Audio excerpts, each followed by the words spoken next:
Yo, what's up, everybody? It's your boy Uncle Partytime, and welcome to another episode of Bubblegum Connects with myself and Rāms. What's up, bro? I'm easy, my G. Yourself? What can we say, dog? Hey, what can we say, dog? This life we chose is a different one. It's a beautiful one. It's amazing. Yeah. I can say that, at least. I can say that. Yours looks amazing. Yeah, it just looks amazing. Like that malva pudding, that looks, but like it actually doesn't. It's not slap. the one. It's the pick and pay. Nah, it's the pick and pay. I was saying that because I'm just thinking about like one random day I'm chilling with this dude, and then you pull up there. You guys go to school together, you're like telling me about hustling. Yo, bro, fuck this shit, bro. I just want to make money and move out my mama crib, dog. But it was facts, bro. It was no cap. The kids were hungry, bro. Well, we were not even thinking about the kids, bro. Let's be honest. No, like ourselves. We were the kids. We were the kids thinking about yo, bro, I need to eat. Bro. I need to eat. Like this thing of like you have a curfew before COVID, okay, me, I was naughty. I didn't have no curfews, bro. Yeah, no, but of course we were all naughty. So now I needed cash to say, dog, leave me alone. Me, I'm getting my coins. Leave me alone. Dog, which is crazy. And you getting those coins now. How does it feel, dog? Like doing what you always wanted to do. Yo, man, it's progress. I guess you can never be truly satisfied. You always want more, you know. But I will say it's a blessing, to say the least, man. It's a blessing to be like where I am right now and like realize that, damn. When I think back to where we started, which I forget sometimes, but every time I never really forget. I think about that shit every day, bro. I wouldn't say there's too much going on for you to think about it every day. I do think about that shit every day, bro. Because it's in my face. Like, you know, like the things I think about is like, you know, maybe like when a Vini calls me and he's telling me about all the shit that he did in Nigeria or whatever. I'm just thinking about like, if like, you know, not to take away from his hard work and who he is now, if a Vini would exist if we didn't take those shots back in the day and do what we used to do, like, or if niggas like Creative Corner or whatever can do their thing, because it was like, it was just Onyx and Treehouse at that time. Like we were like, but we were taking the real bullets because we were trying to make it a real thing, like you know, coming with the Red Bull stages and whatever, like. We went the whole 9 yards. That's the thing. Finessing. Like we came in kicking down doors. We got a lot of flack for it, but we were also so rockstar about it. So that's what I think about. I guess, honestly, man. Well, how do you feel in where you're at, man? I mean, it's no comparison. It's just like we're in different worlds, realistically, when we grew up. Dog, can I tell you now? I don't know how I feel about where I am. And sometimes I don't even know where I am because my biggest problem is always chasing the next thing. You know what I'm saying? Like I would literally accomplish the biggest thing in my life 5 minutes ago, and in 10 minutes I'm already stressing about, okay, how am I gonna do? You know what I mean? And that's just how my mind always works. And that thing is like a blessing and a curse, bro, because for example, like during lockdown, like I was starting to feel like everything that I ever worked for doesn't exist anymore. Wild. Because I'm sitting in this room, like, it's quiet. It's like, okay, chief, so now what? You know what I mean? And I was like just stressed out. I was on the verge of giving up, you know? Yeah. And then like, I don't know, man, God whispered in my ear, dog. And fortunately, the people that were around me at the time kind of helped me like get my shit together. But I'm excited for what's about to happen in my life. I can't really say so much about what's happening now and how I feel right now. 100%. I think a lot of the stuff that I've been working towards and working on now, when they drop sometime this year, maybe then I can start getting those nice feelings to say, actually, yeah, dope. Nice one, boy. As much as, like, every time I bump into you and you're playing and maybe we're on the same lineup or something like that, you're always on to the next gig and you're always like, yo, Rāms, I'm tired. Like, no one really knows, but I'm tired, boy. But like, we're rolling. You know what I mean? Do you take time out to celebrate your small wins? Like you're saying, it's a blessing and a curse, that thing of yours. But do you actually take time out to celebrate? To be honest, I actually don't. I just celebrated something for the first time now. I don't know if you saw, like on the 24th of May, on the 22nd of May, I did a 8-hour DJ set in collaboration with Romeo's and Chinatown, Yeah. the food joints. And I was just like, when I got home, I wasn't even tired. I was like, yo, that shit was actually dope. I did it. I actually did it. And you've been speaking about that for a while. Yeah. And I was just thinking about how I'm gonna build that thing even further. But the next morning when I woke up feeling so good. I'm like, bro, like, you did it. Like, what's stopping you from doing all this other shit that you think about? You know what I mean? So then, yeah, I just called my homies who had a lekker braai. And yeah, that was the celebration. Vibe, man. You always have to, man. I really think like celebrating the small wins is enough. Yeah, Like, and that's a small win. But it's big though. It's huge. Yeah. In context, but to us, like, because of the positions that we're in, we don't sort of respect the scale and the magnitude of the things that we do. We might take them for granted, but it's heavy in context. You know what I mean? Do you still think about the time when you started with your group, Spliff Asylum? to like, cause I'm looking at it like, so I was bumping your shit earlier, and I know it doesn't make sense. I'm a DJ, and I always play the new shit, but I don't listen to music anymore, dog. Like, it's hard to listen to music these days.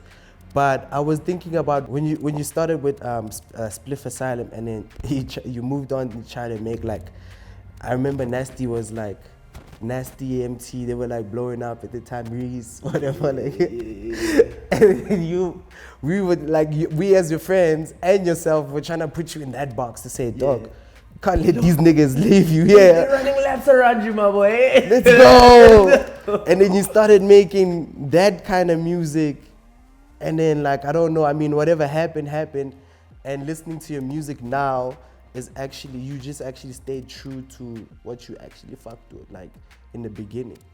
And how did you get past that hype stage?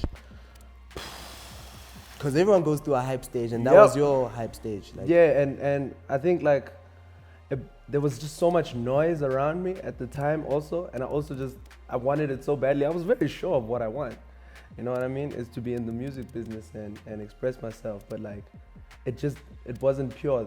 When I realized that, like, I'm unhappy, like I was actually truly unhappy and depressed, and I went through, you know, a very rough phase that I can even speak about on camera now and say, like, yo, I had a suicide attempt, you know what I mean? And I guess everything was just bubbling over, things that I was letting go like that. I was just like, it's whatever, you're not actually. And then I woke up and I was like, nah, bro, you only have one life. And it's the statement, like, YOLO, it doesn't make sense. You only live once. No, you live every day, you die once. Facts. You know what I mean?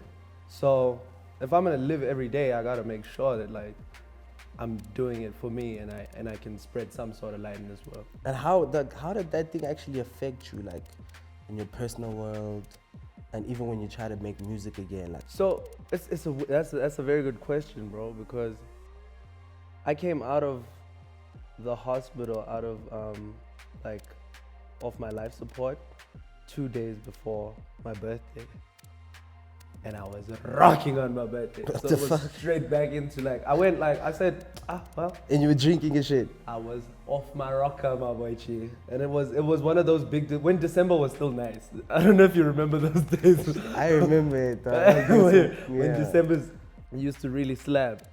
But then, so that sort of fizzled out, and then I was like, you're still running. So this happened 2 years ago. This is, yeah, two years ago. Well, the end of 2019. 3 years ago, yeah.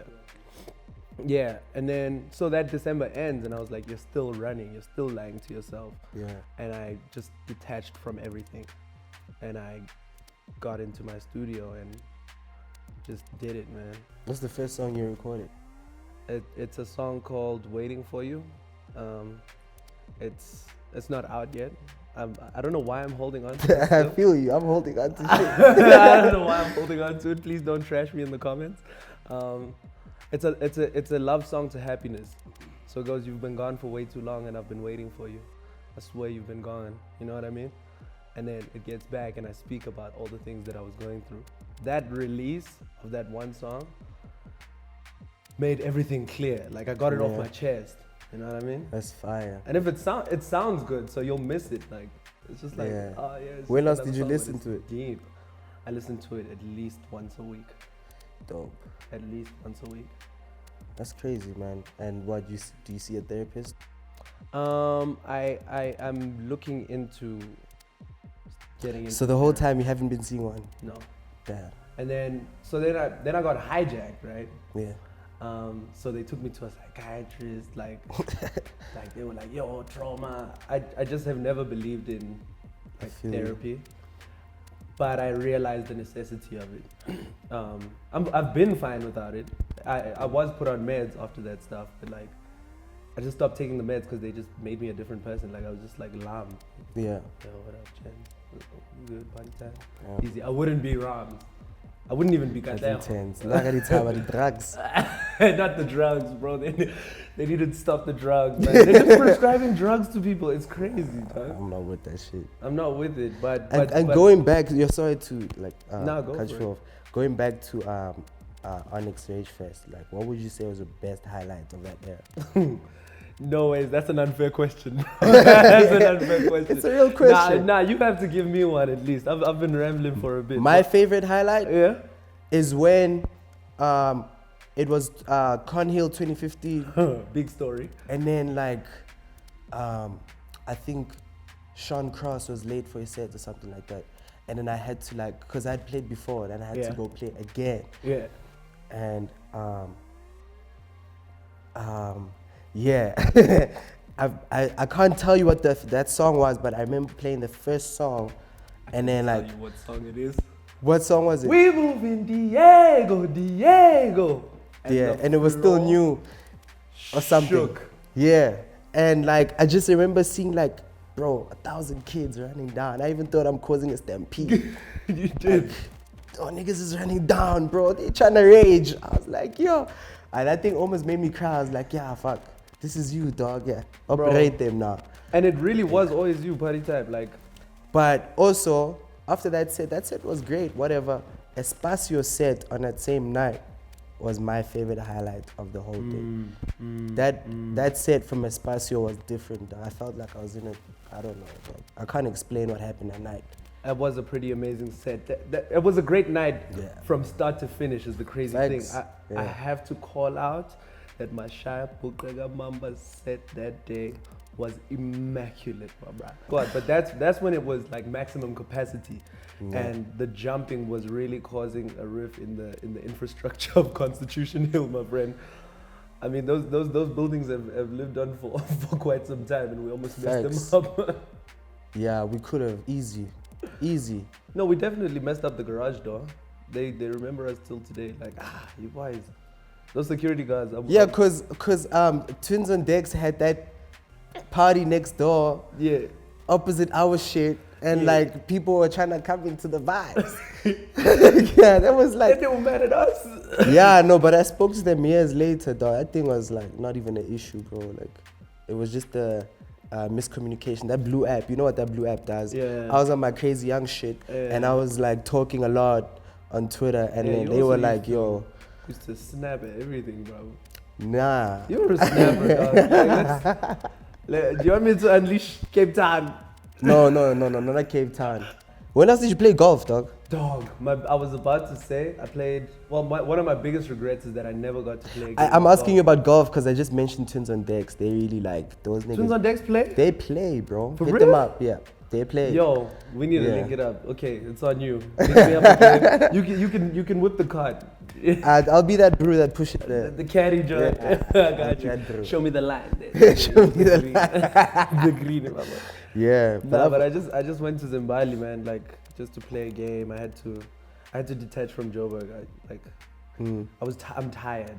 I was tired. I'm back, but I had to like clear my mind. There's something about Durban and clearing your mind. It's crazy. When I'm there, it's you and the city. Just chilling. Just chilling. Chilled them. I think it's necessary for everyone to just like take time for themselves, bro. Like about that, like back to the music. Like, how often do you make music? How often do I make music? Almost too much. Yeah.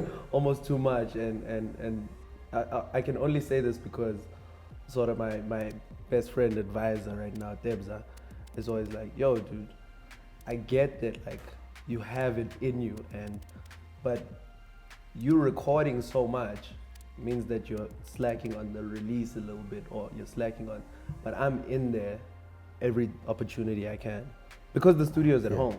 Yeah. But right now it's just like the music business is so much more of an effort than anything else, as the releasing, and dog, it's just so much admin, and like the young dudes, and I think I'm just giving game right now, like just looking at Beyonce, like you need to realize that there's 100 people on that team at a time. A time for something. Okay. Like you can't do it on your own. Okay. You have to have someone that's gonna handle some stuff for you. Okay. To delegate tasks. You don't need a manager. You only need a manager when you cannot manage anymore. It's overwhelming for you. And how do you do that? How big is your team? My team right now is 5. I've got a team of 5. You got a team of 5. Okay, let me say something to you first. I've always, everything that you've ever seen me do, I did that by myself. No team. Till today, right? And like, I know it's impossible to do anything by yourself. Like, you must be lying, you must be crazy. Like, you will never ever reach all the stuff that you really want to do if you do it by yourself. And that's something that I got to see now. And only now I'm fortunate to have the people around me and ask for help. But going back to that thing is like, bro, these young dudes, first, a lot of them don't have money, bro, right? They're young. Yeah. It's not like, mom, dad, can you just stay for, you know what I mean? Like, they doing this music thing because they really believe in themselves and they have to figure it out. Yeah. So for you to say like, they need like a team of, where are they gonna get that? I'm not saying they need a team of. Yeah, I'm just saying like, in my experience, like, even the kids like that are making 100,000 views or whatever that you're seeing online right now are struggling because they don't have those teams. But it's also hard for them to go get a real team because niggas are out here playing people. You know what I mean? The whole thing is just tricky, dog. It's rigged. It's rigged. I don't know. I don't know. Is it rigged? Is it rigged? No, I don't know. Maybe when you find out, please give me a shout. I'm like, yo, it's actually rigged. For sure. Yeah. But how's I saw you're releasing music now, bro. How's that journey for you? I've always known you to have a musical ear in general, but well, me trying to make music, whatever, started in 2017, maybe in 2016, but that wasn't even serious. In 2016, it was just after. Yeah, I mean, on the FL, I was learning how to make my own production, whatever. That was cool. Fast forward, I left. I stopped being a performance DJ for Sanele to kind of try to build this like a Partytime brand. Right? Yes.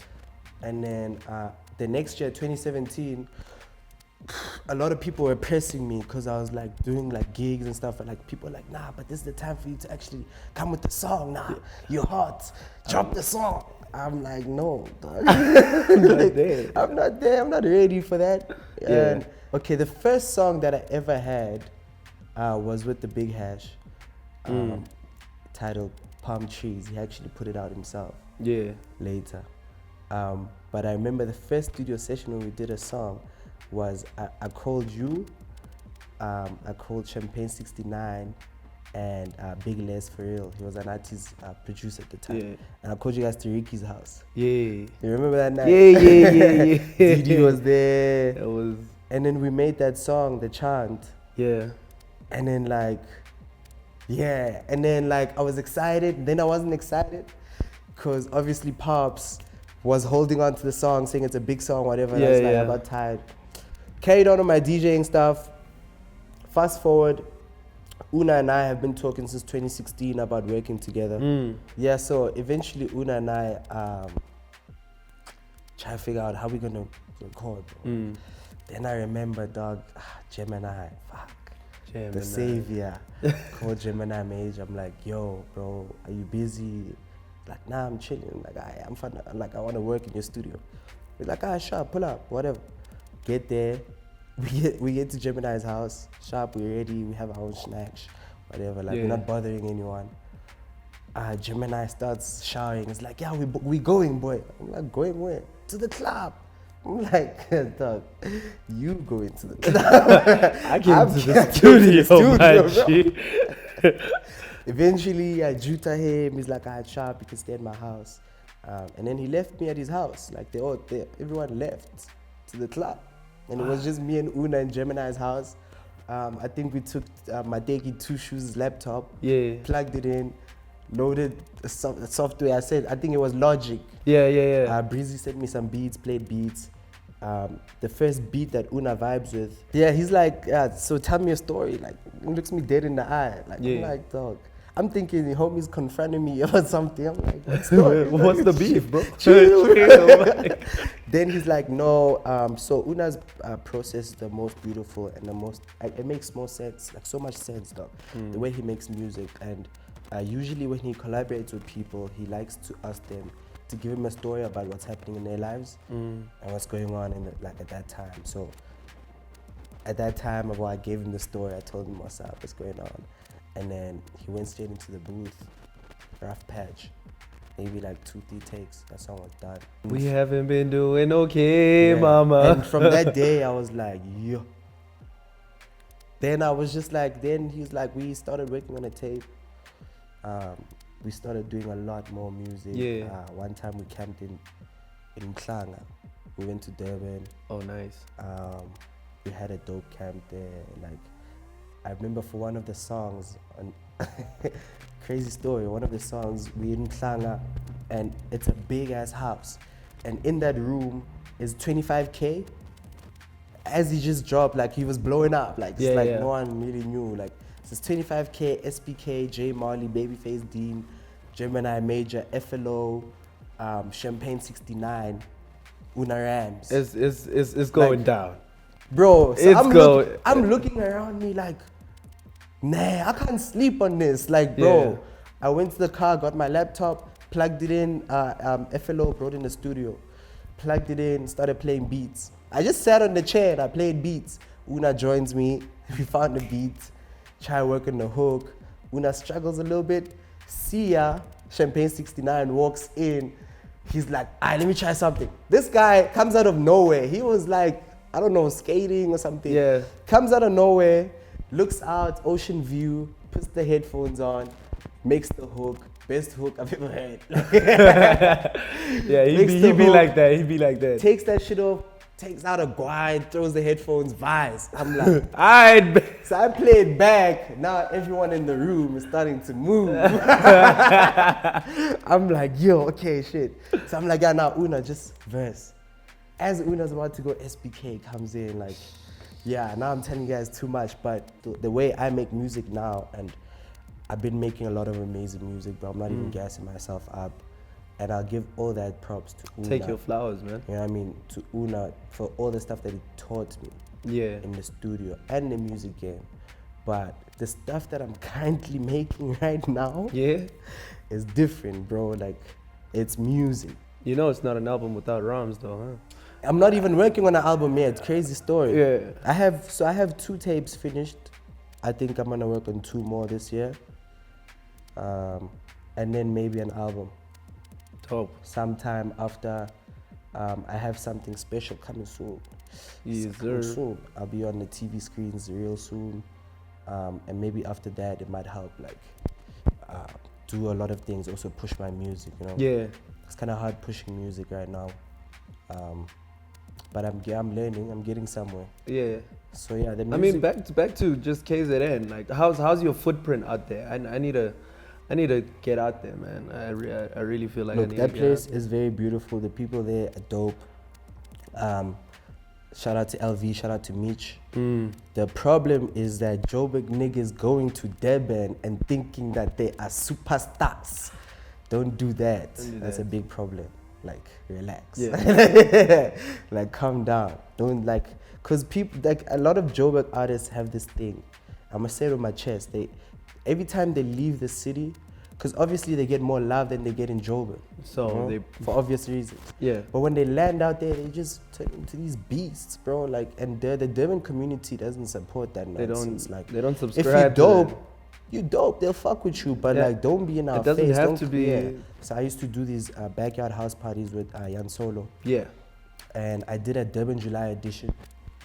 But I obviously didn't call anyone from Durban to, like, maybe check in or whatever. And yeah, so we went, and then I just started getting these threats, bro, from people. But is it on some like gatekeeper vibes? Or like Something like that. Yeah. I'm like, you know what? Whatever, we're doing this thing. Yeah. Shall we do the event?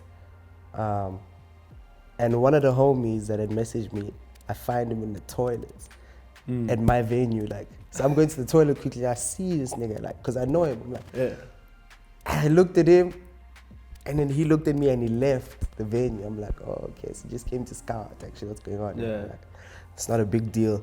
But fast forward, like, we spoke, man, with a lot of the people there. Like, they got to understand, like, oh, actually, this guy is not like, he's actually a chilled guy, like, so chilled. And then, like, I built a dope relationship with the people from Durban. Like, yeah, they really, like, take care of me. Yeah. I cannot cap about that. Especially Meech and LV. They're really the ones that be taking care of me when I'm there. Like, How's the live band music scene? Because never. I've got a personal agenda with DJs. I'm beefing with DJs. Yeah. Right now. I'm fighting with DJs. Yeah. You guys come, you get longer sets. I've rehearsed for weeks. I've come with a whole band. I've spun. You pull up, I'm hacked. And then I get 35 minutes, I'm hacked. But it's fair. It's not fair, actually. Let me not be harmed. I say it with my chest. I'm beefing. Okay, let me make an example like this, right? So, a DJ, it's easy for that brew. I mean, these days it's very easy because anyone can wake up and DJ. But for a DJ, he gets on those decks and he plays other people's songs, which are hot, right? Yeah. And if he does it well, like, crazy. It's a vibe. Dope guy, dope DJ. Yeah. Right? And musicians have to perform their own pieces for 30 minutes. You know what I mean? Sure. 30 minutes is kind of long, especially if your catalog is not even like, you know, like, I'm sure even like Bukinen or like, how long do they perform for? It's probably 30 to 45 because they have like a wide catalog. But it's also not easy for a DJ, dog. No, even though I said it's easy. All love to DJs. Because the same DJ that like like you guys right really now. juted me to do this thing for real. Sure. Which was K Chanada. Remember that Montreal Boiler Room? That's one of the reasons why I wanted to play Boiler Room. Like when he played there, bro, that guy is playing his own music, dog, and the crowd is going like that. Fully. And that's the level that I want to get to, like, you know, as a DJ. I want to be able to play a full set of my tunes and make the crowd still react the same way. That's the vibe. Yeah, so That's the vibe. don't even play your shit down. Keep going, keep performing your stuff. People will catch on to it. Yeah. And the next 30-minute set is going to be insane. Yeah. Yeah. Nah, it's crazy, man. But I'm just gonna like call in all the people that I know. Like if you got some people in freaking PE, like this place, I've stopped confining myself to Joburg. Like I feel it's you. so much bigger than. Do you have Joburg, any man. stuff that you want to do internationally? 100%. That's my main focus, man. That's always been where I place myself in terms of my music. Sort of flies better that side. Just off of the stats and the algorithms tell me so. But I need home ground advantage. Yeah, you gotta start home. I gotta start at home, bro. It doesn't matter if they boom on me that side. Like You gotta I start come at home. and like you gotta start at home and just have like my people actually mess with me. Who's your current favorite South African artist like that makes your type of music? There aren't many that make my type of music, but right now, I don't know, who am I listening to right now? I'm listening to a lot of the small bands. There's a movement of small bands that are coming up again, like the kids. Like there's this Rory dude. There's 12 Dogs. They out here playing like cool shows. Everyone's instrumentally like inclined to stuff, and I'm looking for more people. If you know people, please put me onto like bands, and like, yo, look out for this person, man, because I'm looking to like do shows on my own, because you know you got money, dog. No, I have no fans, just friends. It's an events company, bro. The same way you've got Partytime Playroom. So we figure it out. Damn. Because I saw you at Heavy Rotation. I was watching you. I'm like, it looks so dope. But at the same time, I'm like, yo, this nigga got money, bro. Like, What nigga? Where, bro? got like so many people to pay, bro. You No, got but the money. truth of that is we share a common goal. I'm blessed enough to have people that invested in my vision to help me get to where I'm going. You know what I mean? So there's times when they aren't coins, like. And would you ever? I mean, you know, like obviously because of come up stages, would you ever take gigs without the band? Especially when a promoter tells you like they have a tight budget or something. It's just the heavy rotation was a hassle. They wanted me just myself, and I can't. I'm naked up there. It's like I'm out there with my dick out. You need your on the band. stage. Like I need my band, and it almost like kills the integrity of the music. And I know, like, so basically with my manager, it's like, yo, you need to figure out how to make it smaller. You know what I mean? Because you're gonna lose out on a lot of gigs. But I'm at a stage where I'm like, and let me lose out on a lot of gigs and do the ones that are significant, like, because the music is the music, and you don't have to influx the whole time. Just give a great product whenever you do. In closing, what are your future plans? What are the plans for Rāms? Hey, my brother, Rāms. 5-year plan. 5-year plan is long, my brother, but really just trying to get my back end stuff sorted out so that when I do finally release the next batch of singles, I get the numbers that I've done before with a good single. But that's why I say it's rigged, kind of. Like there's a system that works, you know what I mean? So if you get that right, I'm just being patient with that stuff right now, but shouldn't be anything longer than the next 2 months.